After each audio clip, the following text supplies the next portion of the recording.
Bonjour, bienvenue pour cette troisième matinale de l'Académie des savoir-faire dédiée au textile. La conférence qui débute maintenant, cette matinée, nous permet en fait de brosser un panorama de la recherche dans le secteur textile aujourd'hui. Ce secteur connaît une R&D très intense, tant pour les textiles à usage traditionnel, pour le vêtement, l'ameublement, que pour les textiles dits techniques, dont les champs d'application ne cessent d'augmenter. Santé, automobile, aéronautique, sport, construction, etc. Cette matinale a été organisée avec Corinne Farras, qui est en fait déléguée générale Tectera, qui est le pôle de compétitivité des textiles et des matériaux souples de la région Auvergne-Rhône-Alpes, et Bruno Mougin, responsable projet Tectera également. Nous les retrouverons aussi en seconde partie avec une table ronde dont ils seront modérateurs sur les questions de l'innovation. Je passe maintenant la parole à Madame Farras. Bonjour à toutes et à tous. Je remercie la Fondation de nous donner la parole et présenter en fait ce que sont les textiles dits techniques. L'objectif pour nous est de balayer et d'ouvrir un peu votre curiosité par rapport à ce monde dans lequel nous évoluons et peut-être qu'il pourra vous donner quelques idées. Donc on fait une intervention à deux voix avec Bruno. Et donc l'objectif c'est qu'on fasse une intervention d'une 50aine de minutes et avec des questions si vous le souhaitez. Donc je donne la parole à Bruno qui va débuter. Bonjour à tous, on est très heureux de vous faire découvrir le monde dans lequel on évolue. Et donc on va démarrer tout de suite par l'innovation textile. Donc l'idée c'est d'essayer de vous étonner en vous présentant, j'espère, des textiles que vous ne connaissez pas et en vous parlant de process, de produits que vous n'avez pas l'habitude de voir ou de croiser. Et on va démarrer un petit peu par l'histoire, tout simplement, avec une ligne directrice donc, qui sera les textiles techniques, les textiles technologiques, l'innovation textile au départ, et puis on va faire un petit point sur l'histoire, les marchés, et puis on rentrera après plus en détail dans la technologie et les technologies qu'on pourra vous présenter. Alors, le textile démarre à peu près au néolithique, fin du paléolithique, donc c'est à ce moment-là qu'on a une sédentarisation, que les hommes commencent à élever des animaux et à utiliser les ressources naturelles qui les entourent, et notamment les fibres qui les entourent, issues de la culture, issues de l'élevage, etc. Et c'est là qu'on retrouve les tout premiers métiers à tisser, dont vous avez un exemple derrière vous, qui est un métier à tisser assez simple, avec des fils parallèles entre lesquels donc 10 fils de chaîne, entre lesquels on va essayer de passer des fils de trame. Voilà. Ça, c'est la toute première, tout premier début de l'histoire du textile. On fait un saut direct dans le temps, de plusieurs milliers d'années, plus de 10 000 ans, et on essaye d'atterrir directement, pour cet exemple, dans la région de Lyon, avec, à la Renaissance, donc, la ville de Lyon qui prend un petit peu le pouvoir et le droit de vendre du textile italien. Donc ce sont les soyeux lyonnais qui commencent à démarrer la production. On a à ce moment-là, début du 19e siècle, une première révolution qui arrive avec l'automatisation des métiers, et un métier qui est très connu dans le textile, qui s'appelle le métier jacquard, inventé par un Lyonnais qui s'appelle monsieur Joseph-Marie Jacquard, donc tout début du 19e siècle. Et vous avez derrière vous un exemple, enfin un des premiers métiers inventés par monsieur Jacquard. Ce métier, il révolutionne complètement le domaine textile. On va même jusqu'à présenter qu'il est l'ancêtre du logiciel, puisque vous avez sur la partie supérieure du métier un système automatisé avec des plaques à trous, donc avec des 0 et des 1, hein, si j'ose dire, qui va permettre de lever individuellement chaque fil et de maîtriser et contrôler chaque fil séparément au niveau de la chaîne et donc pouvoir créer des motifs en passant la trame entre les fils de chaîne souhaités. C'est le début de la révolution industrielle et c'est le début de l'automatisation qui va avoir beaucoup de conséquences, en particulier sur les territoires et sur les différents métiers dans la région de Lyon, mais un petit peu partout en France, en Europe et puis dans le monde aussi après. Alors, à peu près au même moment, on a parlé de l'automatisation. Il y a une deuxième révolution qui se prépare, qui est une révolution qui est plus liée à la chimie, et donc beaucoup d'innovations dans ce domaine-là, avec pas mal de recherches sur les colorants, pour essayer de purifier les colorants naturels, donc avoir des colorants plus efficaces, plus profonds et plus intenses en couleur, qui s'accrochent mieux aux fibres, etc. Et donc on a plein de travaux dans ce domaine-là, avec des noms connus comme Chevreul, par exemple, ou comme Perquin. Chevreul sur la purification des colorants de synthèse, et puis Perquin qui commence à travailler Chevreul sur la purification des colorants naturels, et Perquin qui commence à travailler sur les colorants de synthèse.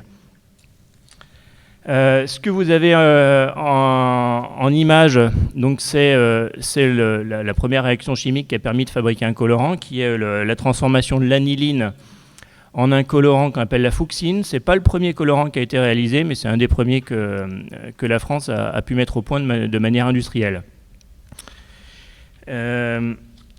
Et parallèlement à tous ces développements qui ont opéré au cours du 19e siècle, on a c'est pas une invention, mais une découverte assez majeure, qui est la découverte du pétrole et de tout ce qu'on peut faire à partir du pétrole. Donc c'est, on va dire, moitié ou deuxième moitié du 19e siècle.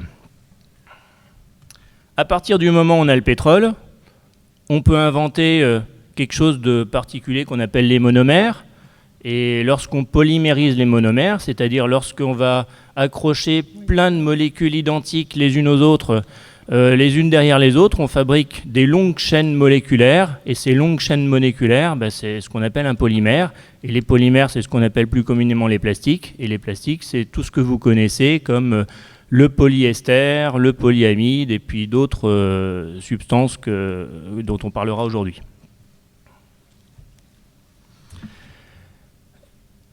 On passe au XXe siècle. Donc début du XXe siècle, première moitié du XXe siècle, on a beaucoup d'essor de la chimie. Le polyamide arrive dans les années à peu près 20-30, le polyester aussi. Et là, on va avoir une révolution complète des ressources, on va dire, de matières qui sont utilisables pour le domaine textile. Et puis un peu plus tard, après la Deuxième Guerre mondiale, années 60, 50, 60, 70, on a la transformation de l'industrie dite traditionnelle textile, avec le marché principal qui est la mode, l'ameublement, le vêtement, vers les marchés dits techniques, avec le tissage, le tricotage de fibres dites techniques, sur lesquelles on reviendra plus en détail, et la transformation de cette industrie-là. Et donc ça, on en reparlera aussi plus en détail.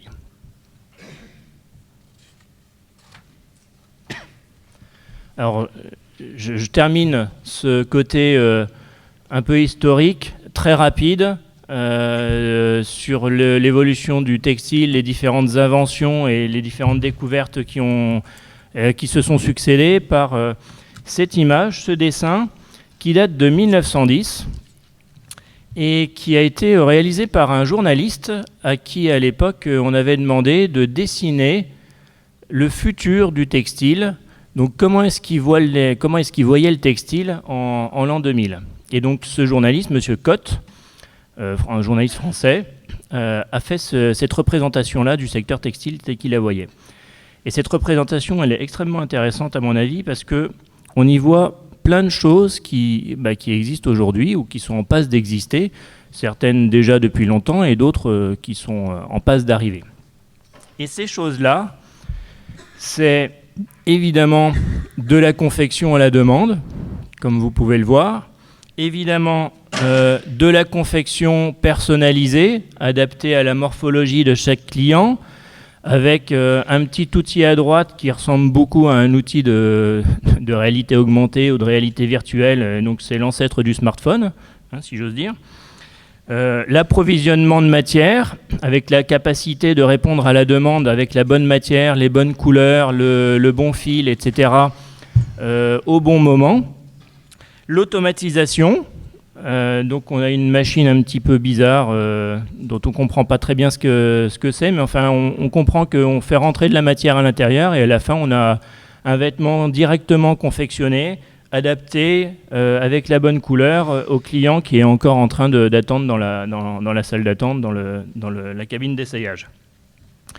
Ça ressemble presque à de l'impression 3D, à de la fabrication additive. Donc là aussi, on reviendra sur ce sujet-là plus tard. Peut-être la seule chose qui manque dans tout ça, sur cette image, c'est les textiles intelligents, les textiles interactifs, électroniques. Mais rassurez-vous, on va en parler à la fin de cette présentation.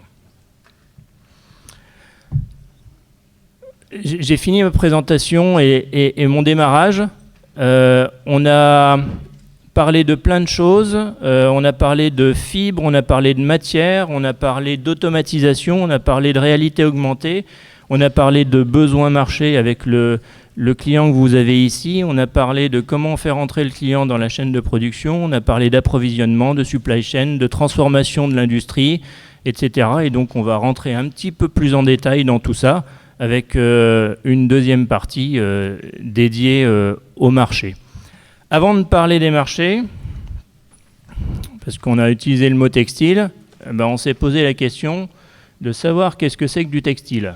Alors, on ne va pas rentrer dans les détails sur ce sujet-là. Simplement, j'ai pris deux références dans le domaine, on va dire, littéraire. Le Littré et puis le Trésor de la langue française informatisé, qui nous parlent de termes qui sont très liés au tissu, qui nous parlent de façon un petit peu plus précise de trois catégories de textiles. Donc il semblerait qu'il y ait des textiles artificiels, des textiles synthétiques et des textiles naturels. Donc tout ça c'est vrai, hein, il n'y a aucun doute possible là-dessus. Simplement, dans cette présentation, on ne va pas se limiter à des tissus qui soient naturels, artificiels ou synthétiques, mais par contre on va essayer de vous parler de tout ce qui pour nous constitue le textile, c'est-à-dire de tout ce qui vient de la fibre, de tout ce qui vient du filament, de tout ce qui concerne le tissu, de tout ce qui concerne le tricot, la maille, les non-tissés peut-être un petit peu, la confection, la découpe, la production, l'assemblage, le coating, le laminage, etc., etc. Et tout ça pour nous c'est du textile. Et on va parler aussi de filière, pas uniquement de matière et de procédés, mais on va parler de la filière textile, la filière en tant qu'industrie, en tant que, on va dire, chaîne de process industriels qui se succèdent pour arriver à un produit final. On va parler de filière textile en tant que marché, qui constitue un marché aussi pour lui aussi, et comme solution qui apporte des solutions à des besoins de plein de marchés différents. Voilà, je laisse la parole à Corinne pour continuer un petit peu cette présentation. Alors, quand on s'est posé la question aussi de présenter le textile technique, alors sûrement tout ce qu'on vient de vous dire, vous le connaissez on va dire dans la majorité. Aujourd'hui, la question de qu'est-ce qu'un fil est aussi une première base sur le textile. Et donc, je vous propose un petit quiz qui reprend en fait plusieurs choses. Vous avez les beaux yeux d'une célèbre actrice. Vous avez une bouche. Vous avez un bœuf. Vous avez une plante de ricin, pour ceux qui... Voilà. Vous avez une sorte de doudoune, une combinaison, pour les gens qui avaient des grands-mères, savent très bien ce que c'est. Alors je pense qu'on va dire une nuisette maintenant. Et vous avez donc un puits pétrolier. Et tout ça, c'est lié au fil. Alors, ce que je vous propose, s'il y a quelqu'un qui veut se lancer, c'est d'essayer d'associer 2 images. Alors je vois qu'il y a des jeunes dans la salle, et vous avez tous fait ça, de faire des paires. Et donc, est-ce qu'il y a quelqu'un qui veut se lancer sur constituer une paire entre ces images? Non. Alors, le ricin, aujourd'hui, on en fait un fil dont la marque s'appelle Rilsan, et c'était ce qui faisait les combinaisons de nos grands-mères. C'est-à-dire que c'est une matière qui a été utilisée avant la guerre et qui n'était plus, on va dire, utilisable quand il y a eu le pétrole, puisque ça coûtait très cher. Et c'est une matière qui revient à la mode, parce qu'on est dans une problématique de biosourcée, de matière naturelle, et donc de réflexion sur quel est le potentiel de matière à utiliser avec ça. Les yeux de la célèbre actrice, c'est parce qu'en fait, elle utilise les artifices qu'on utilise souvent, qui sont donc des extensions de fil. Les extensions de fil se font souvent avec du collagène. Et le collagène, entre autres, issu du bœuf. Alors, c'est une caricature, hein.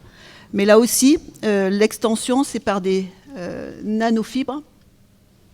Et donc, des réflexions et des études ont été faites par des centres techniques qui s'occupent du textile pour réfléchir à ces extensions, on va dire, dans ces produits-là. L'autre partie, sur la partie collagène aussi, donc c'est une matière aussi issue d'animaux, mais je pense que Yves en parlera un peu plus tout à l'heure. Et donc là aussi, pour des aspects donc, dentaires, on utilise d'autres matières qui sont biosourcées. Et là, on voit bien que le champ du textile est très compliqué à définir, indépendamment des définitions qu'a évoquées Bruno, parce qu'on ne voit pas où ça commence et où ça se termine. Et donc, quand on cherche la définition d'un fil, parce qu'on peut penser que le secteur du textile, enfin, les procédés textiles sont la première base matière, c'est le fil. Aujourd'hui, c'est essentiellement une structure géométrique, c'est-à-dire que la section est très faible par rapport à la longueur. Alors, on peut y mettre beaucoup de choses. Et on peut le travailler sur différentes innovations, c'est-à-dire on peut travailler sur la matière. Je vous ai présenté différentes matières. Voilà, donc il y a la soie, il y a le rilsan, le chitosane, il y a du carbone, il y a du verre. On abordera tout ça tout à l'heure. Il y a la cellulose. Donc il y a toute une catégorie de matières qui vont donner à ce fil des caractéristiques particulières. Donc ça va être des caractéristiques qui peuvent être mécaniques, qui peut être plus fonctionnel sur antibactérien ou des choses comme ça. Et on va aussi travailler sur la forme du fil. C'est-à-dire que le fil peut avoir, quand il est travaillé, on va dire, issu donc, de la partie pétrolière, il peut avoir des formes différentes. Il peut être circulaire, il peut être trilobé. C'est aujourd'hui ce qu'on utilise essentiellement dans certaines doudounes, puisque aujourd'hui les doudounes sont faites avec du polyester, et c'est le fait que les fils soient trilobés qui fait que vous avez à la fois l'effet de confort et de résistance à la température, et à la fois cette légèreté. Donc on voit bien qu'il y a toute une innovation, et le textile technique s'est emparé de ces innovations déjà au niveau du fil. Et on va voir que dans toute la chaîne de valeur de la filière textile, qui est une chaîne de valeur classique, hein, du fil jusqu'à la matière et au produit fini, toutes les innovations vont pouvoir, on va dire, s'accumuler pour répondre à des problématiques techniques. J'ai repris rapidement une présentation de la matière au produit. Donc on part de la matière première, hein, vous avez vu alors, le bœuf, le pétrole, voilà, on va en faire du fil. Je ne rentre pas dans les détails, il y a des gens qui sont beaucoup plus spécialistes, voilà. Donc du filage, de la filature. Après on va travailler ce fil, et là déjà il y a déjà des innovations, il y a une innovation matière comme on a vu tout à l'heure, il y a une innovation sur le fait de faire du fil. Le moulinage, c'est le travail de fil qui va donner aussi une résistance et qui va permettre de le travailler de façon différente selon les besoins. Après, il y a les procédés textiles, le tissage, le tricotage, le tressage, le non-tissé, etc., etc. Et là aussi, ces différents procédés, on ne les utilise pas de la même façon pour les mêmes applications. Et donc là, on voit bien aussi que ça ouvre encore une porte, un champ d'application énorme. Et on va travailler ce qu'on appelle sur l'ennoblissement, c'est-à-dire donc, le traitement de la surface, qui peut être soit le traitement de la surface du fil, alors ça peut être du fil coloré, ça peut être du coup du tissu coloré, donc on voit bien que là on n'est pas sur le même endroit où on met la coloration, mais du coup, on n'a pas les mêmes résultats et on n'a pas les mêmes fonctions. Mais ça peut être la coloration, mais ça peut être aussi d'autres matières qui vont être des matières qui vont rendre la matière hydrophobe, hydrophile, etc., etc. Et on voit bien que toute cette complexité va pouvoir répondre à des besoins particuliers.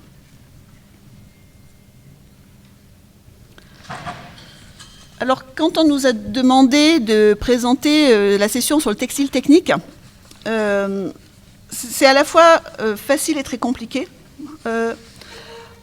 parce qu'aujourd'hui, la caricature que l'on a sur le secteur du textile technique, c'est que le textile est lié à l'habillement, c'est essentiellement répondre à un besoin d'esthétique. C'est-à-dire que quand vous achetez une chemise ou quand vous fabriquez une chemise, vous la choisissez essentiellement parce qu'elle a un côté esthétique qui vous convient.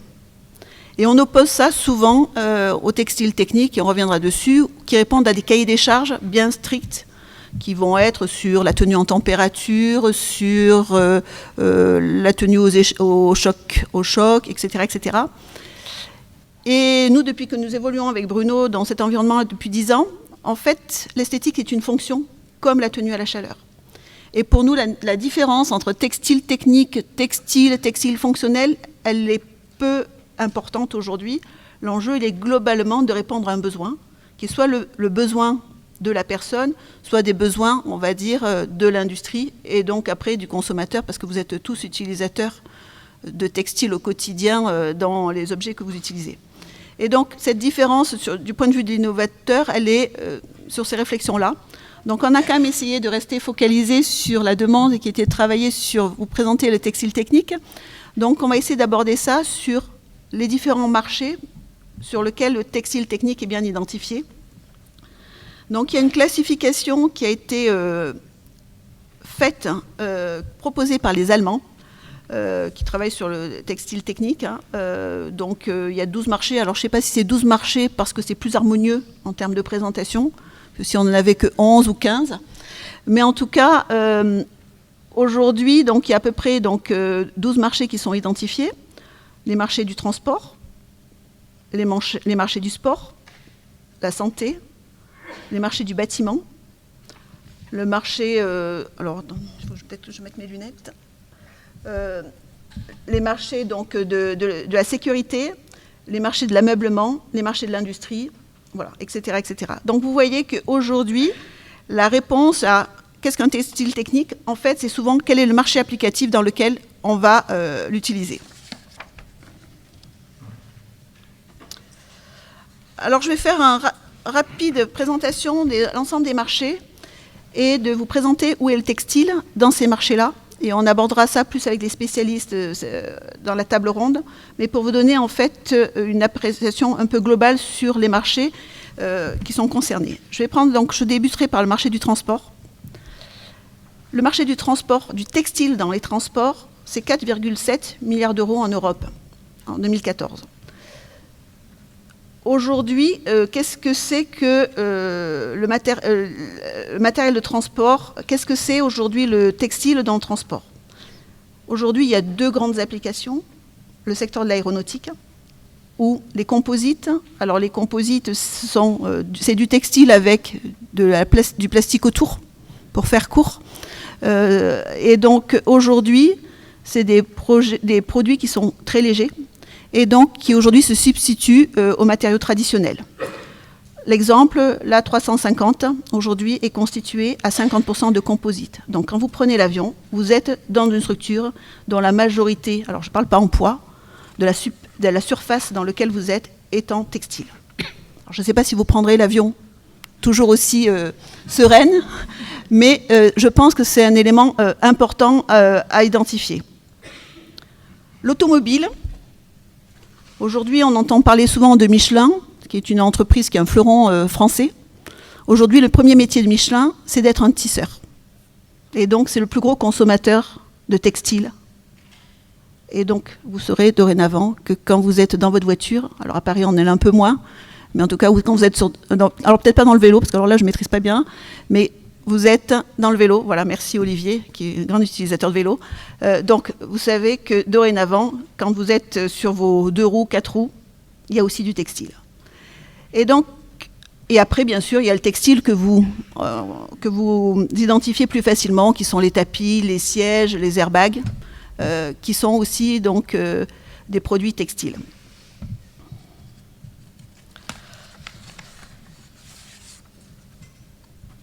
Je vous présente là donc un peu plus des photos, des croquis qui sont présentés aujourd'hui. Et donc, vous voyez où se situe le textile dans les avions.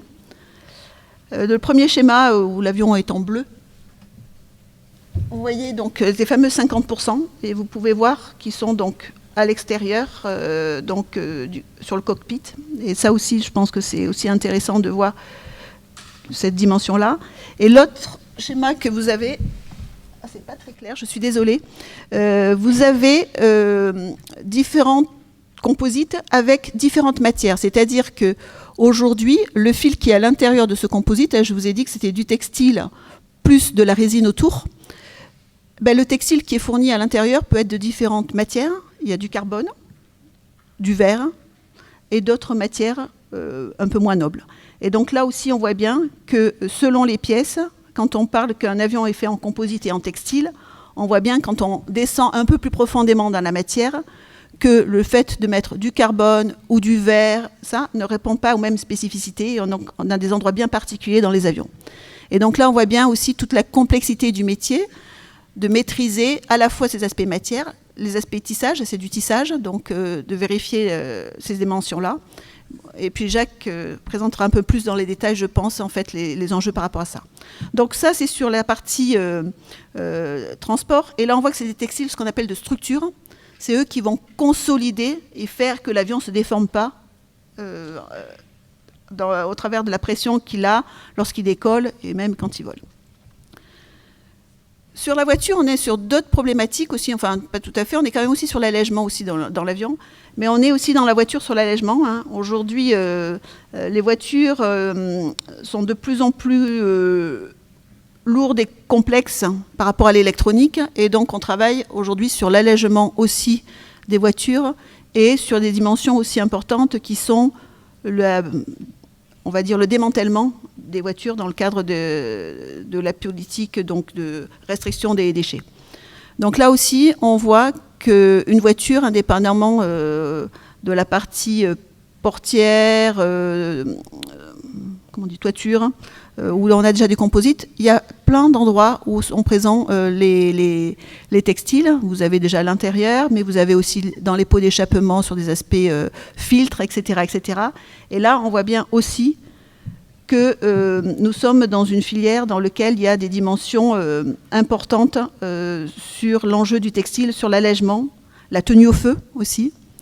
Donc c'est toutes ces fonctions-là qu'on va trouver du fil au procédé de préparation et aux produits finis. Donc, qu'est-ce qui intéresse les gens du transport, hein, au niveau de la fibre, ce que je vous ai indiqué, c'est les fibres, ce qu'on appelle haute performance, c'est-à-dire des éléments qui vont permettre de répondre à ces contraintes-là. Aujourd'hui, on travaille aussi sur l'utilisation des matières secondaires. Alors, les matières secondaires, c'est la valorisation des déchets. Parce que là aussi, il y a des vrais enjeux sur comment optimiser en fait, nos ressources. Il y a bien sûr le développement donc aussi des nouvelles fibres à base de biopolymères, hein, c'est-à-dire des polymères non pas issus du secteur du pétrole, mais issus de matières agricoles, entre autres.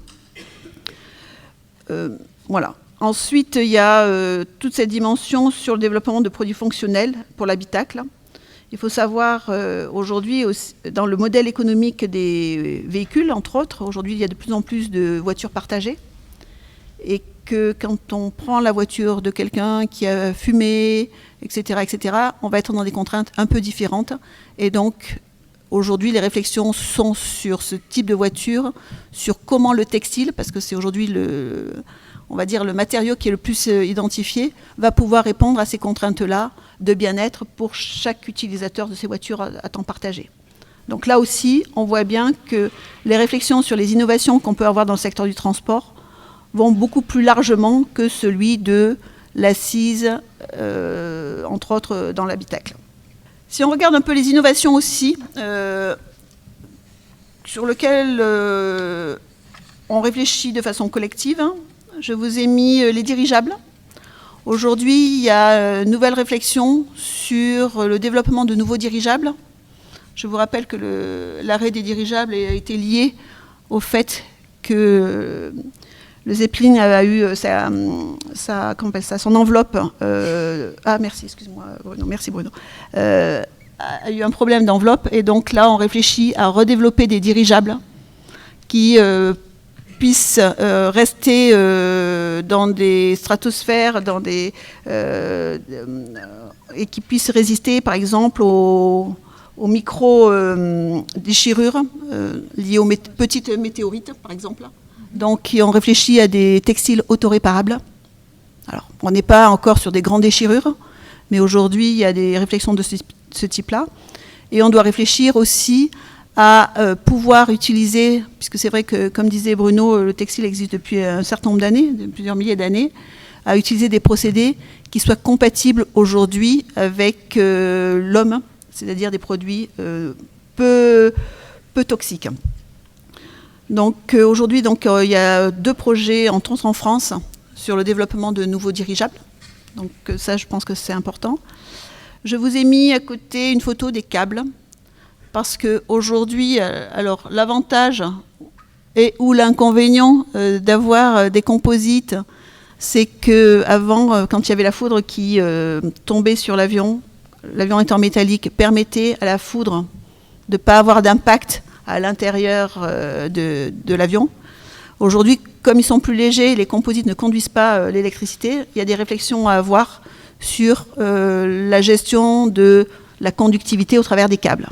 Et donc là aussi, il y a des réflexions. Un câble, c'est du textile. Et donc aujourd'hui, il y a des réflexions sur travailler sur la conductivité au travers de ces câbles.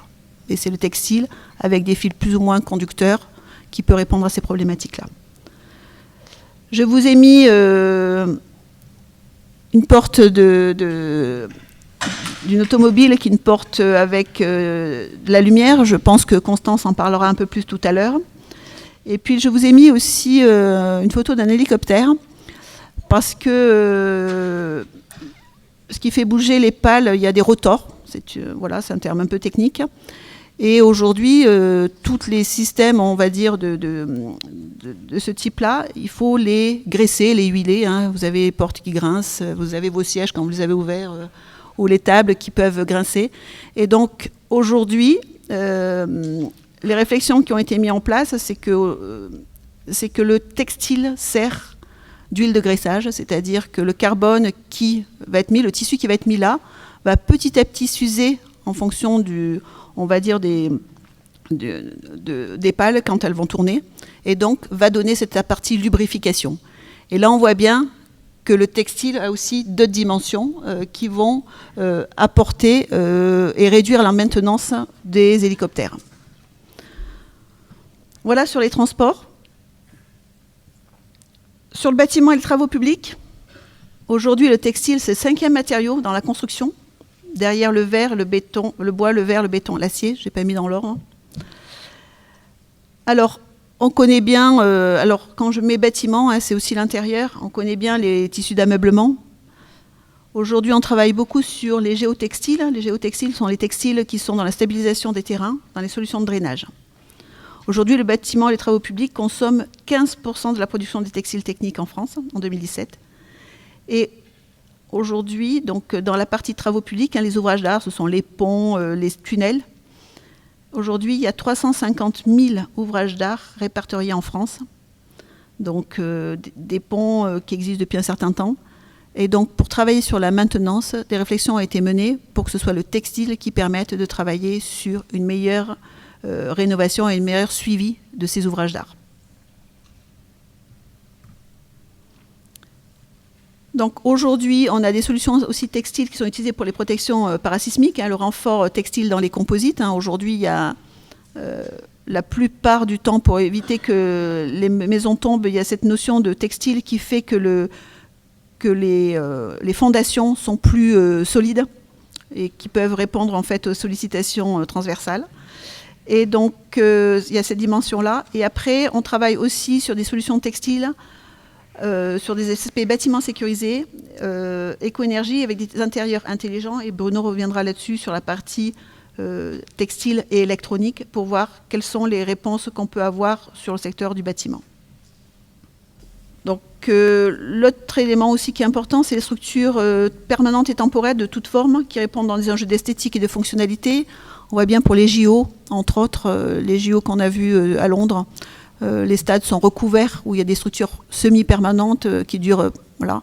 Et donc là, on est sur des problématiques à la fois de fonctionnalité, de protection et aussi d'esthétique, puisqu'il faut travailler toutes ces dimensions-là et avoir aussi des dimensions, on va dire, de recyclage qui sont importantes. L'autre point qui est important aussi en France, c'est la rénovation des bâtiments. Nous avons un certain nombre de beaux bâtiments en France, et donc aujourd'hui, quand on veut rénover ces bâtiments-là, il faut qu'on puisse les rénover souvent de l'intérieur pour pas détériorer l'extérieur. Et donc il y a des vraies réflexions sur comment le textile peut être une solution de rénovation par rapport à ça. Je vous ai pris quelques exemples de projets sur lesquels nous avons. Donc, vous avez la ligne du TGV Bordeaux-Paris, pardon. Bordeaux-Paris, donc les soutènements de cette voie ferrée est faite avec des géotextiles. Donc là aussi, quand vous prenez le train, sachez que dans la voie ferrée, il y a des textiles sur ces dimensions-là. Je vous ai pris aussi en haut à gauche des aspects d'agrotextile. Aujourd'hui, on travaille sur les agrotextiles que je mets dans la partie bâtiment, sur aussi les performances, à la fois des performances et puis une biodégradation contrôlée. On aime bien quand on va à la campagne pouvoir avoir un environnement, on va dire, esthétiquement beau. Et souvent, on a pas mal de déchets plastiques pour les serres, etc. etc. Et donc, la dégradation, donc d'utiliser des matières qui soient à biodégradation contrôlée, et donc des textiles, permet de réduire ces impacts environnementaux. Quand on va travailler sur la vigne, on met des petits fils. Il faut que ces fils-là soient biodégradables dans les 6 mois qui viennent. Et quand on va faire des soutènements, on voudra que la biodégradation se fasse dans l'année. Et donc on voit bien que là aussi, entre la matière qu'on va travailler et la façon quel procédé on va mettre, la tenue du matériau va être variable. J'ai mis aussi une sorte de grillage, parce que le fil métallique, c'est un fil, petite section, grande longueur. Et aujourd'hui, il y a des réflexions, donc c'est travaillé avec des procédés qui ressemblent aux procédés textiles, puisque c'est... Voilà. Et donc aujourd'hui, il y a des aspects de maintenance des ouvrages au travers de ce type de choses pour empêcher donc les pierres de tomber sur des voies ou des routes. Et là aussi, le textile intervient sur des aspects de traçabilité, de maintenance. Voilà. J'ai mis une photo de fibres moléculaires. C'est les filtres qui sont aujourd'hui utilisés aussi dans les bâtiments pour prévenir, dans les bâtiments et dans les tunnels par exemple, pour prévenir donc, des aspects donc, de pollution. J'ai mis aussi une partie store. Aujourd'hui, il y a des vraies réflexions quand vous êtes dehors, dans un jardin, sous un store ou sous une... Là aussi, on voit bien que l'accumulation de la température fait que parfois vous êtes mieux à l'extérieur que sous ces approches-là. Et donc, il y a des réflexions sur des textiles à la fois plus transparents et aussi auto-nettoyants qui vont vous permettre d'avoir un meilleur confort. Là aussi, on est entre l'esthétique et la fonctionnalité. Voilà, anti-UV. Voilà. Donc là aussi, on voit bien qu'on est dans une problématique très textile technique, mais à la fois aussi très esthétique, parce qu'on ne voudra pas que le produit qu'on mettra soit dégradé. Le troisième marché sur lequel, qui est beaucoup plus identifié dans le secteur du textile, c'est les équipements de protection individuelle, le marché de ce qu'on appelle les EPI, où là on va travailler sur la protection chimique, sur les équipements anti-feu, anti-coupure, les protections au rayonnement et matériaux de sécurité. Aujourd'hui, on estime ce marché-là à 1 milliard d'euros en 2017. Et donc, aujourd'hui, ce qui est important dans ces projets-là, dans ces produits qui sont portés, c'est l'ergonomie et le design et le confort qui vont permettre, en fait, une meilleure aisance au porté. Alors, les prochains développement dans les équipements de protection, c'est la partie connexion pour la prévention des risques professionnels et l'amélioration de la protection des travailleurs. Et donc, il y a 3-4 développements. On repart toujours sur la problématique du fil, de la matière, quelle matière on va utiliser. Le développement donc, de structures. On voit bien qu'aujourd'hui, on peut travailler aussi sur des structures en 3 dimensions qui vont donner à la fois de la légèreté et à la fois du confort. Donc, il y a des dimensions de ce type-là. Le développement, bien sûr, de fonctionnalisation de surface, quand on veut être anti-feu ou antibactérien. Là aussi, on travaille sur ces dimensions-là. Et bien sûr, les textiles connectés avec de la partie électronique qui vont permettre donc d'être dans une démarche de prévention ou de plus sécuritaire. Donc, j'ai pris 3 types de projets. Donc, aujourd'hui, dans le secteur de l'hôpital au sens large, il y a la grosse problématique aujourd'hui des hôpitaux, c'est les maladies nosocomiales. Donc, et on peut y réfléchir de différentes façons. On voit bien que les maladies nosocomiales, le textile est très important dans le secteur des hôpitaux. Donc, on a les draps, on a l'infirmière, on a les implants. Et donc, on voit bien que la partie antibactérienne va être traitée de façon différente entre la literie et l'implant qu'on va mettre. Et donc, travailler sur l'antibactérien, sur ces différents supports, va être traité de façon différente selon les applications. Donc, quand on parle de la fonction antibactérienne, elle se traduit de façon différente selon les marchés. Aujourd'hui, j'ai présenté aussi sur votre droite, vous avez des gens qui travaillaient dans le secteur de la sécurité nucléaire. Aujourd'hui, la protection sur la partie rayonnement, elle se fait essentiellement avec des produits très lourds, essentiellement du plomb pour protéger les individus. Et l'objectif, c'est de trouver des matières qui soient plus faciles. Et donc, il y a eu des réflexions qui sont menées pour avoir des textiles dans lesquels on va mettre des matériaux un peu particuliers qui vont pouvoir arrêter ces rayonnements. Et là aussi, on voit bien à la fois la notion de confort pour l'individu qui va être importante. Et puis, on va être aujourd'hui confronté aussi au démantèlement des centrales nucléaires. Et là aussi, les aspects transport vont permettre donc de travailler sur ces dimensions-là. J'ai mis des petits pompiers aussi parce que la sécurité, aujourd'hui, un pompier, quand il intervient sur un feu, c'est pas souvent l'extérieur qui va le mettre en situation de danger, mais c'est souvent l'intérieur parce que son costume fait qu'il est dans une cocotte minute. Et donc, avoir un suivi à l'intérieur, au travers des sous-vêtements des pompiers, sur son état, on va dire, d'aliment dans une cocotte minute, c'est important. Et donc, il y a des réflexions qui sont aussi menées sur ces dimensions-là, qui vont permettre donc d'avoir un confort plus important et des systèmes d'alerte pour ce type de population.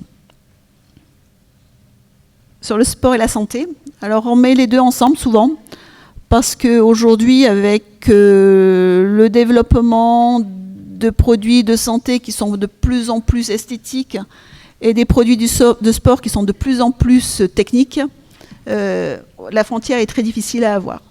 Donc aujourd'hui, on est essentiellement sur la notion de confort et d'usage pour le sportif. 30% des textiles techniques produits en France travaillent sur le secteur de la santé et de l'hygiène. Ce qui est important aujourd'hui, c'est la place de ce marché-là avec le vieillissement de la population, l'engouement bien sûr de la pratique du sport et aussi donc, cette volonté de vivre en bonne santé et donc de trouver tous les moyens qui vont permettre d'avancer de façon, on va dire, plus confortable et avec un certain bien-être. Donc aujourd'hui, sur ces attentes-là, c'est essentiellement des attentes d'usage et de fonctionnalité qui sont très variées. Alors, c'est pareil, toujours le développement de nouvelles fibres. Alors là, on va travailler un peu plus sur le confort et des propriétés barrières, antibactériens, antivirales, sur le développement donc, de fibres aussi biocompatibles. On en reparlera, je pense, tout à l'heure avec Yves, sur la partie gestion de la compatibilité, de la biocompatibilité. Quand vous avez des implants à l'intérieur de votre corps, il faut que votre corps puisse à la fois les accepter. Et donc, il y a du travail sur la biocompatibilité. Et sur le sport, bien sûr, on va être sur des aspects plus légers, plus isolants, voilà, un certain nombre de fonctions. J'ai repris quelques diapositives. Donc, aujourd'hui, vous savez que les Français sont identifiés dans la filière cardiovasculaire comme une filière cardiovasculaire au niveau national. Hein. C'est là où ont été mis en place les premiers implants il y a 50 ou 60 ans. Et aujourd'hui, on travaille sur le cœur qui s'appelle le CARMAT en France. Et donc là aussi, il y a des dimensions textiles dans ce type de projet. Je vous ai mis aussi une paire de chaussettes. Hein. Il faut savoir que l'enjeu aujourd'hui, il y a de plus en plus de gens qui sont diabétiques et que pour éviter les amputations qui sont quand même une solution très dure, psychologiquement, indépendamment que la partie technique, aujourd'hui, sont développées des chaussettes qui permettent de vérifier que la température du pied est toujours en adéquation et qu'il n'y a pas de problème, qui va permettre donc de faire de la prévention donc, de risques donc de dégradation. Je vous ai mis un petit impair uniquement pour présenter donc, les aspects déperlants. Aujourd'hui, il y a des vraies réflexions sur la partie déperlance. Aujourd'hui, c'est fait avec du fluor, c'est des matières qui sont dangereuses. Et donc, on réfléchit de plus en plus à garder les mêmes fonctionnalités. Les innovations, souvent, se voient peu, c'est-à-dire qu'on essaie de garder les mêmes fonctionnalités, mais en utilisant des systèmes plus éco-conçus. Je vous ai mis aussi casque qui est fait avec de la matière biosourcée, puisque c'est du lin, avec du thermodur autour, qui permet donc d'avoir cette notion de sécurité. C'est un composite pour le sport. Modelux, c'est un secteur dans lequel on voit arriver, bien sûr, le secteur des textiles techniques. Il y a la fashion tech, etc., etc. Aujourd'hui, on est sur des enjeux énormes sur la gestion de la production en tant que telle, puisqu'on va être de plus en plus sur la mass customisation. Je vous ai sorti le brevet d'Amazon. Il faut savoir que les plus gros brevets aujourd'hui pris dans le secteur de la filière textile, ce sont plutôt des gens de la logistique, de l'organisation.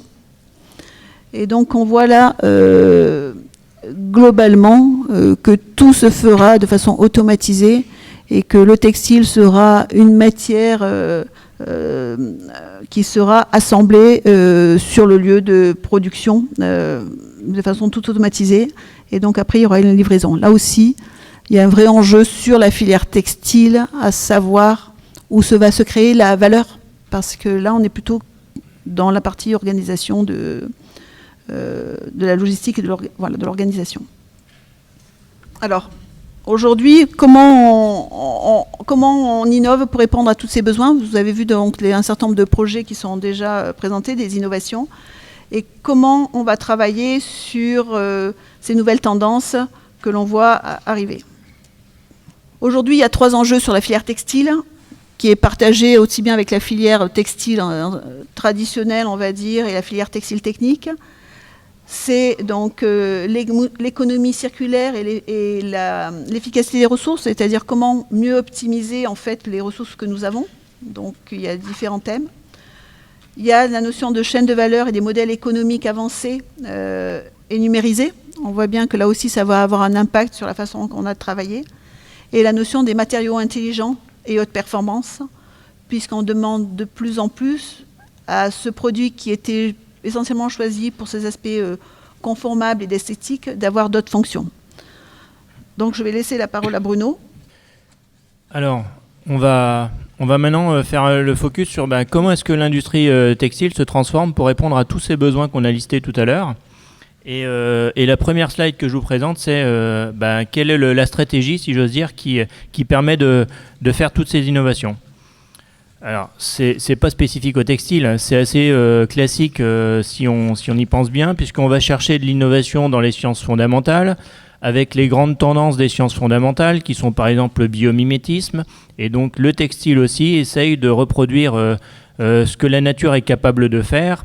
Vous avez des ailes de papillon avec une couleur qui est non pas chimique, mais une couleur qui est physique. Donc ce sont des petites rayures sur les ailes de papillon qui font que la lumière qui ressort de l'aile est bleue.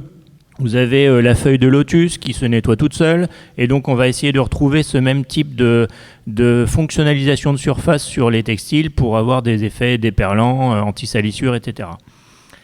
Ensuite, il y a un secteur qui est très important, un domaine qui est très important, c'est le lien qu'on peut faire avec les autres secteurs connexes au textile. Et j'en ai mis deux comme exemple, mais il y en a bien d'autres. Celui que j'ai mis, c'est l'électronique, et là on va en parler beaucoup tout à l'heure, donc je ne fais pas le focus là-dessus. Mais il y a aussi celui qu'on imagine peut-être un petit peu moins avec les enzymes, et puis tout ce qui est la biotechnologie. Et les enzymes qu'on connaît dans la biotechnologie, ils peuvent servir peut-être à nettoyer un textile, peuvent servir à faire de la fonctionnalisation de surface, et puis ils peuvent servir aussi à produire des fils et des polymères et des choses comme ça. Les nouvelles technologies, la réalité augmentée, la réalité virtuelle apportent des nouveautés dans le monde du textile, dans le monde de la mode, etc. Et on est en train de s'emparer de ce type de technologies pour les marier au monde textile et créer des services, des produits complètement nouveaux. Les marchés, on n'est pas toujours sur une notion de Blue Ocean, pour ceux qui sont spécialistes du marketing, hein, on n'est pas toujours seul dans ce monde-là, mais on essaye d'inventer des nouvelles solutions aux besoins grâce à des matériaux textiles, parce qu'ils sont extraordinaires et apportent des tas de propriétés intrinsèquement liées à ce matériau-là qui sont recherchés dans les marchés que l'on vise. Et puis il y a tout ce qui est nouveau modèle, parce qu'en fait on ne s'arrête pas à améliorer, on va dire, les produits existants, améliorer les procédés existants, mais on cherche à changer complètement la donne. On cherche à intégrer des capteurs, à récupérer de la donnée, et donc à créer un modèle économique là-dessus. On est en train d'essayer d'incuber des startups dans les différents secteurs textiles et connexes au textile, dans les différents marchés, pour pouvoir inventer une nouvelle manière d'innover et accélérer la mise en marché des innovations, des technologies. Pour ça, le secteur textile, il est particulier. Donc le slide d'avant, il était un petit peu classique et traditionnel hein, quand on parle de l'innovation, mais si on l'adapte au secteur textile, on est obligé de faire avec les particularités de ce secteur. C'est un réseau de PME, il y a à peu près 150 à 160 000 entreprises textiles en Europe qui sont répertoriées. Donc vous imaginez la quantité que ça peut faire. On n'est pas sur l'électronique avec 30 entreprises. Ce réseau de PME, il a une adaptabilité de fait de la créativité, de l'adaptabilité des PME, du petit groupe, de la réponse aux clients, etc., de cette culture particulière. Il y a une maîtrise des procédés et des équipements qui fait que chaque PME est spécialiste de son domaine, spécialiste de son métier, etc. Et ça, c'est important aussi parce qu'elle apporte ses compétences et elle apporte des savoir-faire qui sont traditionnels de plusieurs dizaines, voire plusieurs centaines d'années. Un leadership sur des marchés, on les a cités tout à l'heure, on ne va pas revenir là-dessus. Et puis une maîtrise des matériaux. Et là-dessus, je vais faire un focus particulier parce qu'on va se rendre compte avec cette slide-là tout l'intérêt du matériau textile. Mais je pense que c'est important de revenir là-dessus. On part du produit fini. J'ai pris une veste, mais j'aurais pu prendre autre chose. Et on va regarder un petit peu plus en détail qu'est-ce que c'est que cette veste. Déjà, on va se rendre compte que très vraisemblablement, c'est une association de matières multicouches, avec peut-être un textile, peut-être une membrane, peut-être un deuxième textile. Et chaque couche, elle apporte une fonctionnalité qui va faire le produit fini. Si je rentre encore un petit peu plus dans le détail d'une de ces couches, je vais me rendre compte qu'une de ces couches, c'est vraisemblablement un tissu. Ça aurait pu être un tricot, ça ne change pas grand-chose. Et un tissu, ce sont des fils qui se croisent. Des fils de chaîne, des fils de trame. Si je rentre encore plus en détail dans cette morphologie de ce tissu, je vais me rendre compte qu'il est constitué de fils et que ces fils sont constitués de filaments et que ces filaments sont constitués de plusieurs matières. Et si je repars dans l'autre sens, et c'est ça qui fait la force du secteur textile, c'est qu'on maîtrise la fabrication d'un produit hyper complexe, multimatière, à partir de l'élément matière de base, et qu'on peut associer toutes ces matières les unes avec les autres, faire des constructions particulières, des structures particulières qui vont apporter de la fonctionnalité, soit parce que la fonctionnalité elle est apportée par la matière en elle-même, soit parce que la fonctionnalité elle naît de la structure que l'on va choisir ou que l'on va développer pour le textile que l'on met au point. On a des structures, on va dire rigides, on a des structures souples, on a des structures élastiques, on a des structures déperlantes, etc., à l'huile, à l'essence, à l'eau, etc. Et tout ça, c'est apporté par cette matière-là. Ça, à mon sens, c'est un des grands atouts du matériau textile, et c'est vraisemblablement ce qui fait le succès de ce matériau dans toutes les applications que l'on voit. Alors, puisqu'on a parlé de matière, prochain slide, il est sur la matière. Tout ce que vous avez ici, c'est tissable, tricotable, c'est-à-dire qu'on peut le mettre sous forme de fil. Et ce que vous avez ici, vous avez reconnu de la laine, vous avez reconnu peut-être du kapok, tout ce qui est les dérivés du pétrole, des choses lumineuses, mais c'est-à-dire qu'en fait, on peut tisser et tricoter tout un tas de choses qui sont, à partir du moment où c'est filiforme, on peut le tisser ou le tricoter, plus ou moins facilement. J'ai même vu des gens qui tricotent des espèces de gros boudins qui sont à peu près gros comme ça. Pardon, qui tissent des gros boudins qui sont gros comme ça pour faire, en l'occurrence, des espèces de petites îles artificielles sur les lacs pour faire pousser des plantes. On peut utiliser du bois, le transformer et faire et utiliser la cellulose pour faire des matières artificielles. On peut utiliser du coton, on peut utiliser de la fibre optique, on peut utiliser du caillou, du basalte. Il y a des fils en basalte. Le basalte, c'est une pierre volcanique. On la fond, on en fait un fil et on peut le tisser et le tricoter. Donc moi, je trouve ça quand même assez incroyable. On peut tisser de l'or, si on en a. Et puis, on peut tisser des matériaux qui sont recyclés, comme des bouteilles de polyester, mais d'autres matériaux aussi. Voilà. Et si on va encore plus loin, on a quelques petites choses qui sont pour le coup assez innovantes, je trouve, avec dans les années 60 vraisemblablement le Nomex. Le Nomex, c'est un matériau extrêmement solide. Alors vous connaissez vraisemblablement plus son petit frère qui s'appelle le Kevlar, parce que le Kevlar il est très connu. Le Nomex, c'est un peu la même chose. Et qu'est-ce qu'on fait avec du Nomex ? C'est un matériau qui résiste au feu, qui a une très grosse résistance mécanique. Donc on va l'utiliser pour faire des vêtements de pompiers, en particulier. Pas uniquement, mais notamment.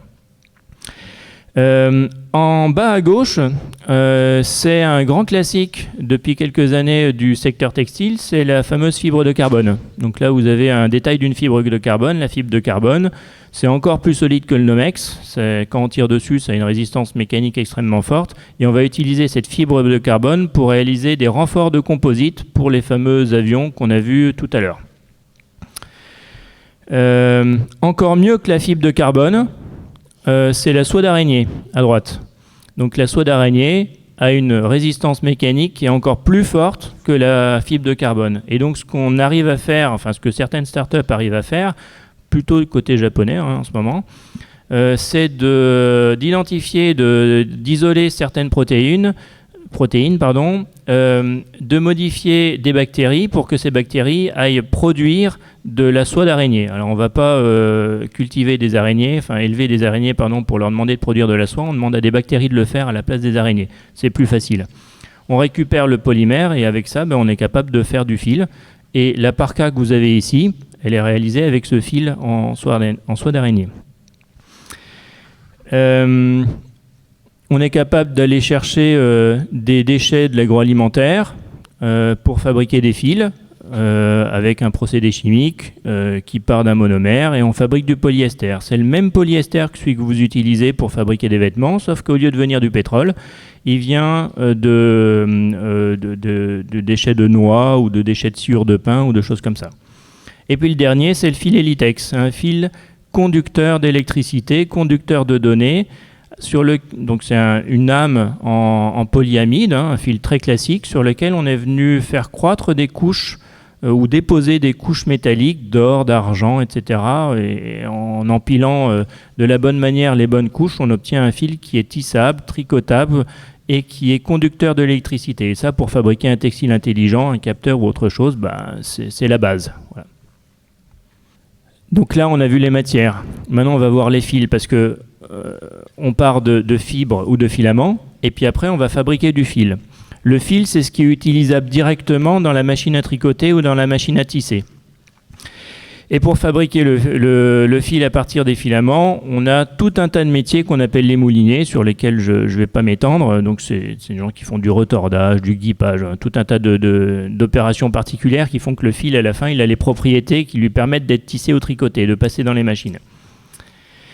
Et pour fabriquer le fil, on innove encore. Et on s'amuse à intégrer des puces RFID dans le fil. Donc c'est la start-up Primo Indé qui est issue du CEA, le Commissariat à l'énergie atomique à Grenoble, qui s'est amusé à inventer un procédé pour intégrer une petite puce RFID à l'intérieur d'un fil. Ça, c'est fait par la start-up, mais c'est fait avec des métiers traditionnels de l'industrie textile, et en particulier des métiers qui ressemblent à du guipage. Donc on a une âme, et on s'amuse à entourer autour de l'âme un fil technique. C'est le banylon, c'est la technique qui permet de fabriquer des banylons. Sauf qu'au lieu de faire un banylon, on va emprisonner à l'intérieur du fil technique qui entoure l'âme, on va emprisonner une petite puce RFID. Au milieu, vous avez un fil qui est réalisé par de l'extrusion tricomposant. Alors c'est un terme barbare, simplement ça veut dire qu'on fond 3 polymères différents et qu'on les oblige à passer d'une certaine manière dans une buse, et qu'à la sortie de la buse, on obtient ce que vous voyez au milieu. C'est un fil qui fait quelques micromètres de diamètre et qui comporte 3 composés, dont un à l'intérieur au milieu qui est piézoresistif, c'est-à-dire qu'il est capable d'émettre un signal électrique lorsqu'on lui imprime un mouvement. Et puis à gauche, c'est quelque chose de complètement nouveau, c'est ce qu'on appelle de l'électrospinning. L'électrospinning, c'est quelque chose qui permet de fabriquer des nanofibres. Alors quel est l'intérêt de faire des nanofibres ? C'est d'avoir une surface augmentée, une surface de contact augmentée, puis d'avoir des nouvelles propriétés. Et ça, c'est pas très utilisé encore aujourd'hui, en tout cas au niveau du fil, mais ce sont des développements qui sont en cours de travaux dans les laboratoires. Et là, vous avez la photo avec vous voyez les nanophiles qui se forment à partir de petits picots qui sont dans un bain de solvant. On a du fil. Maintenant, la question, c'est comment est-ce qu'on fabrique la surface ? Le textile, c'est une surface, c'est un tissu, un tricot. Et là, on rentre dans la partie un petit peu plus mécanique, technologique, avec différentes manières de faire des surfaces textiles. Donc, je vais d'abord parler du tissu, avec la recherche de cadence élevée, et des images qui peuvent être un petit peu étonnantes, où on voit de l'air, une goutte d'eau, quelque chose qu'on appelle une navette, et puis après une espèce d'imbrication bizarre de fils. Pourquoi ? En fait, on a innové depuis un certain temps, et aujourd'hui, pour faire passer les fils de trame entre les fils de chaîne, pour augmenter les cadences, on s'amuse à faire voler les fils de chaîne sur des coussins d'air pour qu'ils aillent plus vite. Ou alors on emprisonne le bout du fil de chaîne à l'intérieur d'une goutte d'eau qu'on envoie de l'autre côté du métier à tisser. Et ça permet d'obtenir des cadences qui sont quand même assez incroyables, puisqu'on arrive à insérer jusqu'à 3000 fils de chaîne à la minute. Voilà. 3000 fils de chaîne à la minute, départ 0 km/h, arrivé de l'autre côté 2 mètres plus loin en 60 divisé par 3000 secondes, ça fait 10 G. C'est quand même assez incroyable. Vous imaginez ce que le fil doit supporter en termes de résistance mécanique. Ça, c'est pas fait pour faire du textile technique. C'est fait pour faire du textile classique, de blue jean et des choses comme ça. Vous allez retrouver ce type de métiers qui sont hyper high-tech, plutôt en Asie. Par contre, pour faire du textile technique, ce qu'on se rend compte, c'est qu'en fait, on cherche à faire plutôt des insertions de fils bizarres, fragiles, coûteux, etc. Et donc on va se réorienter vers des métiers plus traditionnels. Et peut-être qu'on va utiliser des navettes ou des lances, il y a d'autres possibilités à ce niveau-là aussi. Et lorsqu'on innove encore plus, on va arriver non plus à fabriquer une surface textile où il y a des fils de chaîne qui sont alignés les uns aux autres et qui sont parallèles, entre lesquels on fait passer des fils de trame, mais on va arriver à aligner des fils de chaîne sur une surface et dans les 3 dimensions. Et on va faire passer les fils de trame dans les 3 dimensions. Et là, on aboutit à quelque chose qu'on appelle le tissage 3D. Et c'est ça qui permet de faire les rotors et les éléments composites hyper high-tech qu'on a vu et qu'on a cité tout à l'heure. Voilà pour le tissage. Tissage, tricotage. Je ne vais pas rentrer autant dans les détails, je vais juste vous présenter cette innovation-là, qui n'est pas utilisée, parce qu'elle ne fonctionne pas. Mais peut-être qu'elle fonctionnera un jour. Le tissage, c'est de l'insertion de fils de chaîne entre des fils de trame. Le tricotage, c'est la fabrication de boucles, de façon plus ou moins facile, plus ou moins évidente. On peut faire des boucles avec des petites boucles, des grandes boucles, etc. Ça, c'est un brevet qui a été déposé par un laboratoire français qui est situé à Grenoble. Et vous voyez un tricot avec 3 fils de couleurs différentes, qui sont 3 fils de nature différente. Ce qu'ils ont réussi à faire là, c'est recréer, alors je vais parler scientifique là direct, l'effet Seebeck sur une surface textile. L'effet Seebeck, c'est un effet qui permet de transformer une différence de température en de l'électricité. Et pour ça, il faut qu'il y ait des jonctions entre des matériaux d'une certaine nature, on va dire plus ou moins métalliques. Et il faut que ces jonctions soient réalisées de part et d'autre de la surface textile. Donc si vous regardez un petit peu plus en détail, vous avez des jonctions entre les fils noirs et les fils blancs qui sont réalisés au-dessus de la surface, et puis des jonctions qui sont réalisées en dessous de la surface. Et ce matériau-là, en fait, il permet de générer l'électricité avec une différence de température entre d'un côté et de l'autre du textile.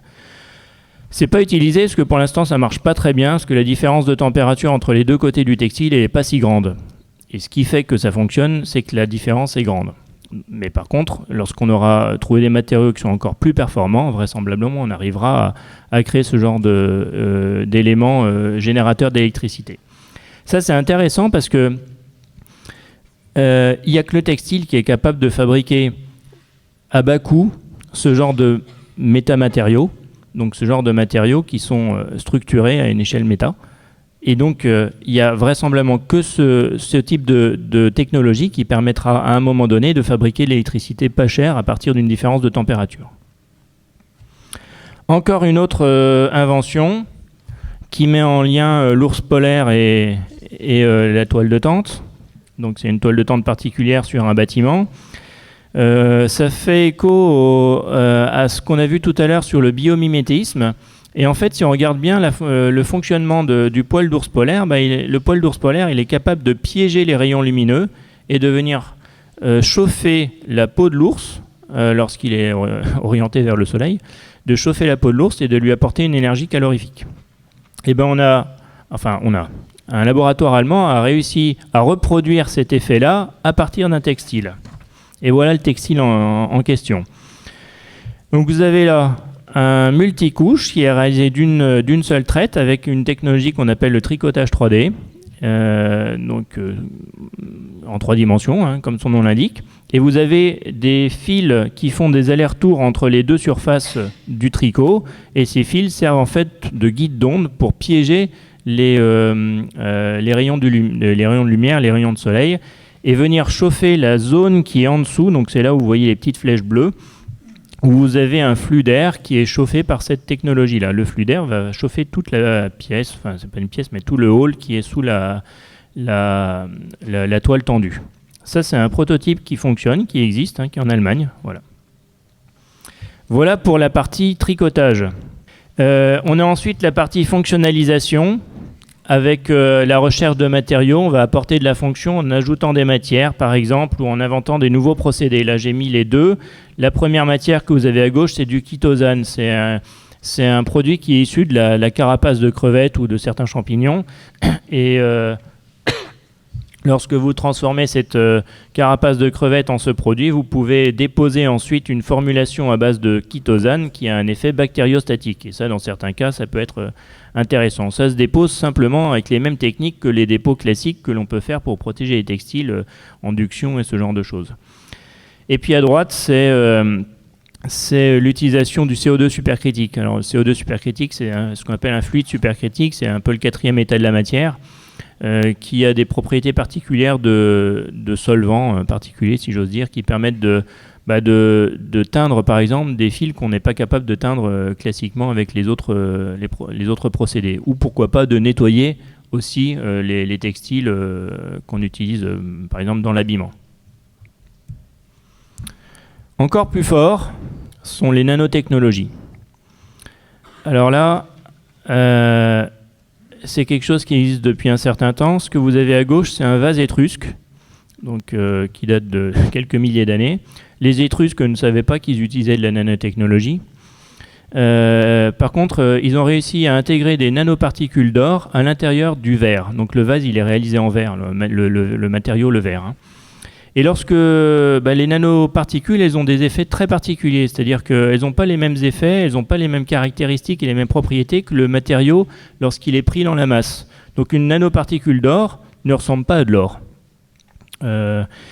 Et l'effet que vous avez à gauche, c'est que la couleur de ce matériau qui contient des nanoparticules n'est pas la même suivant que vous l'éclairez en réflexion ou par transmission. Donc dit autrement, si vous mettez une bougie à l'intérieur du vase, vous verrez le vase rouge, et si vous mettez la bougie à l'extérieur du vase, vous verrez le vase vert. Et donc ça, c'est très intéressant parce que ça permet d'avoir des effets qu'on ne peut pas avoir autrement sur les textiles. Et si on arrive à maîtriser la production et l'incorporation de ces nanoparticules dans des textiles, on peut avoir de la coloration. Les textiles que vous avez là, qui sont fabriqués par une société qui est néo-zélandaise, ils sont colorés avec des nanoparticules d'or. Et la différence de couleur n'est due qu'à la différence de taille de ces nanoparticules. Ensuite, il y a tout ce qui est le produit fini. Parce qu'une fois qu'on a fabriqué tous ces textiles, toutes ces matières, toutes ces surfaces qui sont fonctionnalisées, qui sont peut-être 3D, etc., il faut encore les transformer en un produit fini. Et pour ça, on va arriver à de la découpe, à de la confection.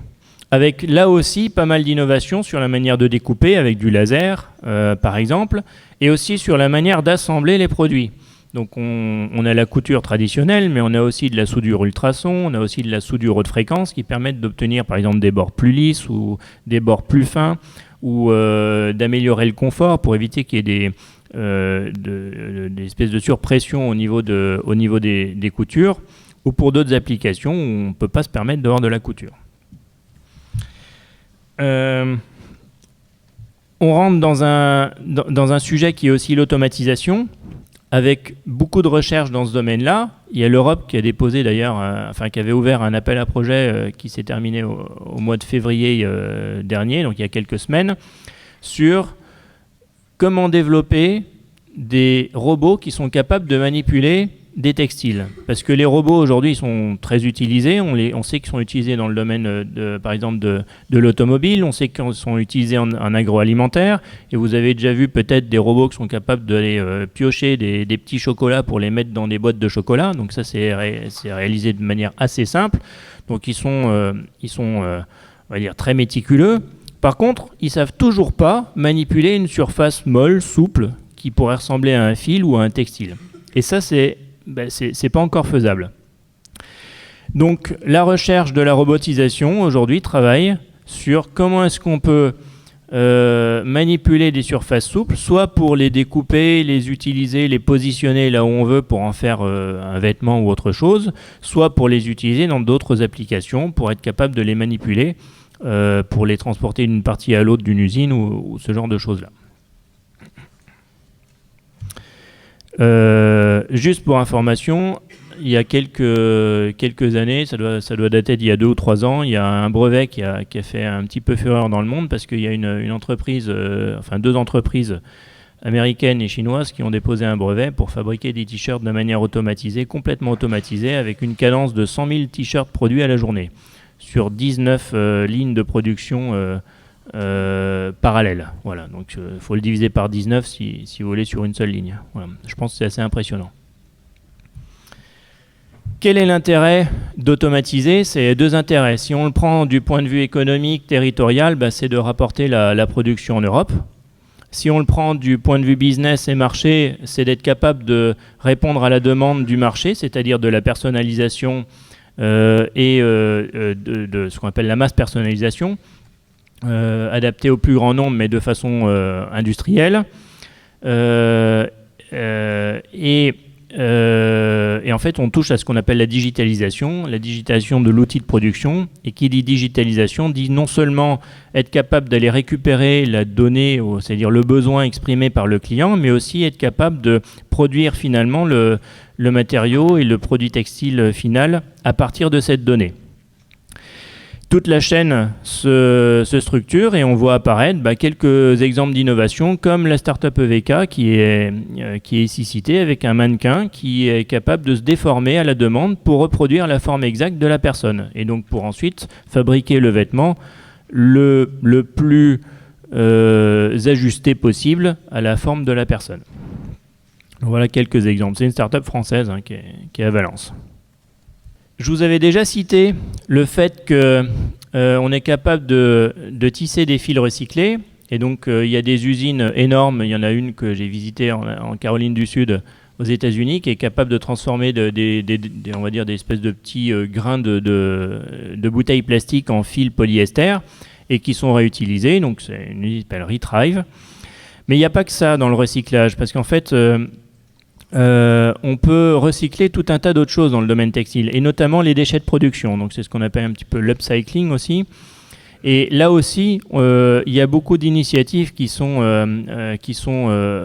développées en ce moment sur cette partie-là, avec quand même une difficulté principale, un verrou principal, malgré le fait que la chimie travaille sur le sujet, la biotechnologie travaille sur le sujet, les gens qui sont spécialistes des opérations mécaniques travaillent sur le sujet.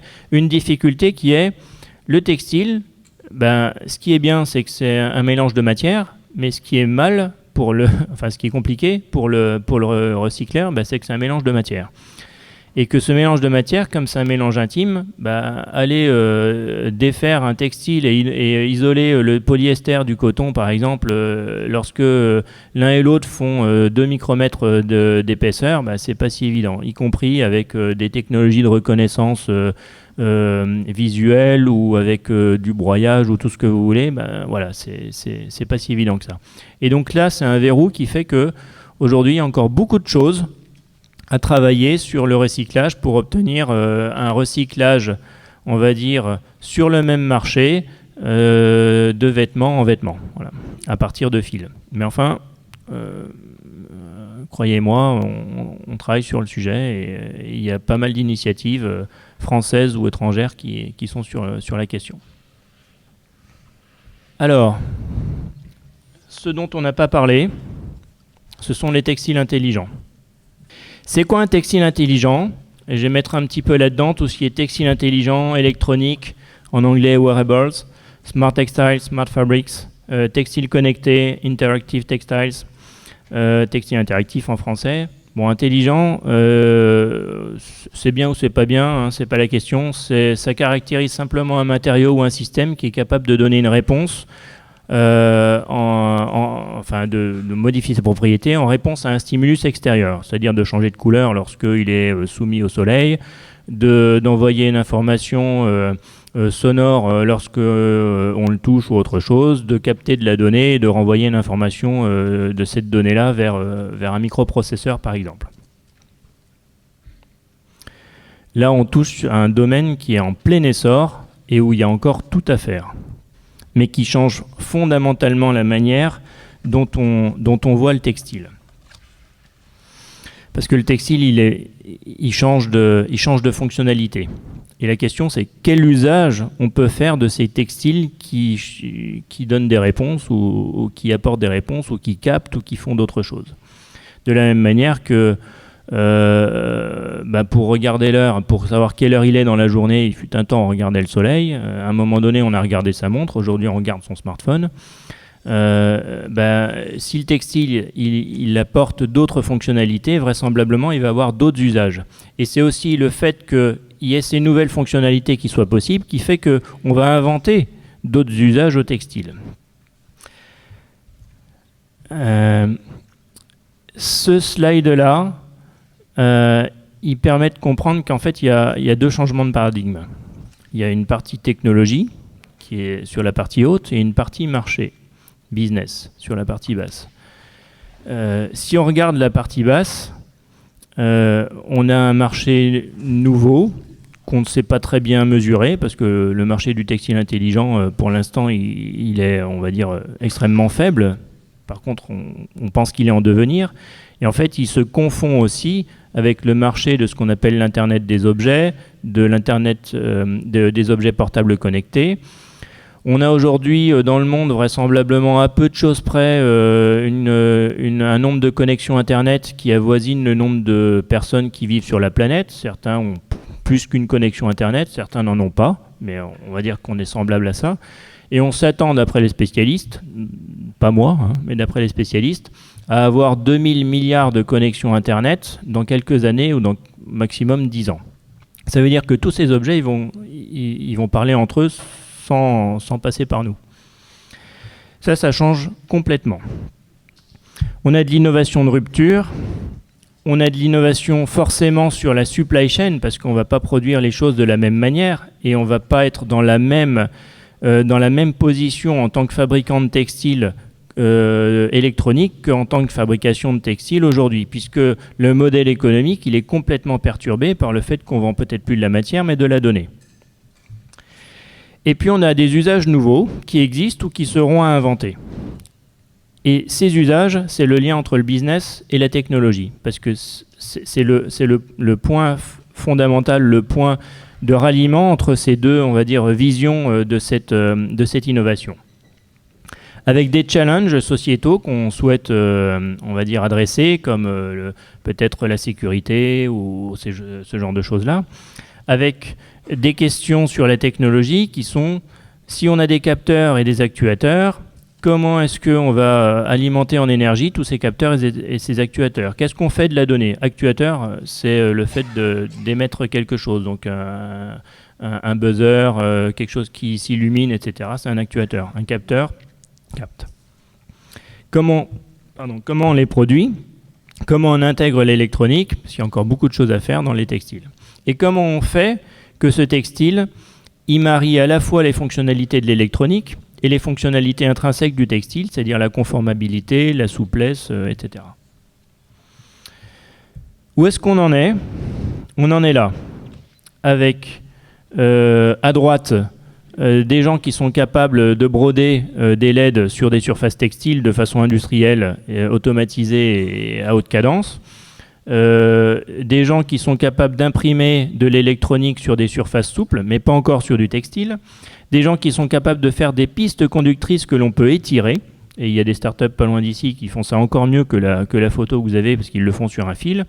Et des gens qui, dans les laboratoires asiatiques, sont capables de faire des textiles qui, lorsqu'on les froisse, génèrent de l'électricité par effet piézoélectrique. Donc ça, c'est assez prometteur. Un exemple de solution textile, brevet, Google, parce que Google s'intéresse au textile intelligent, s'y intéresse même beaucoup, qui s'est amusé à inventer un cordon d'écouteurs qui, lorsqu'on le touche, permet de contrôler son smartphone ou son iPod ou autre chose, enfin le produit qui permet de générer la musique. Ça, c'est intéressant parce que on pense souvent au sans fil, etc. Et puis là, Google sort une innovation qui concerne le textile et qui utilise du fil. Les chaussettes de Siren Care, on en a parlé tout à l'heure, donc je vais pas revenir dessus. Et puis là, je vous présente une innovation d'une impression d'électrodes sur du textile réalisée par l'école des mines de Saint-Étienne dans le sud, à Gardanne, puisque l'école des mines de Saint-Étienne n'est pas forcément à Saint-Étienne. Et puis, un slide très rapide sur la connectique, parce que ça, c'est un sujet, on va dire, hyper important en termes de technologie, sur comment est-ce qu'on connecte les fils conducteurs, les capteurs, etc., de façon industrielle à l'intérieur du textile, sans perdre la fonctionnalité du textile. Et comment est-ce qu'on fait en termes de design, si on est designer, comment est-ce qu'on crée une liaison qui va du souple au rigide entre le capteur textile et puis le microprocesseur et ce genre de choses. Donc ça, il y a beaucoup de choses qui sont faites là-dessus. C'est quoi le textile demain?